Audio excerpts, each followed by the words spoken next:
કચ્છના માંડવી તાલુકાના ગઢસીસા ખાતે ઊંટ દૂધ ઉત્પાદક સંઘને ધ્યાન રાખીને ઊંટના સંરક્ષણ, સંવર્ધન, દૂધ ઉત્પાદન અને સ્વાસ્થ્ય માટે 2 દિવસીય વર્કશોપ યોજાયો હતો। આ વર્કશોપમાં 200 જેટલા માલધારીઓ અને ઊંટ ઉત્પાદક પશુપાલકો હાજર રહ્યા હતા તેમજ ઊંટના રક્ષણ, સંવર્ધન અને દૂધ ઉત્પાદન અને સ્વાસ્થ્ય માટે ટેકનિકલ સેશનનો લાભ મેળવ્યો હતો।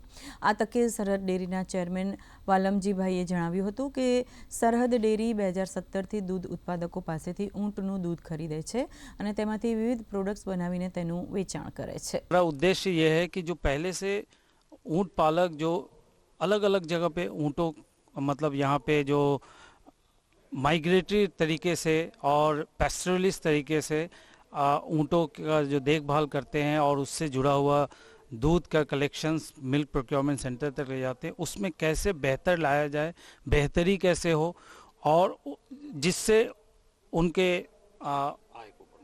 आय में वृद्धि हो। तमाम ऊँट मालिकों ने पण हूँ अलग अलग मळ्यो छूं।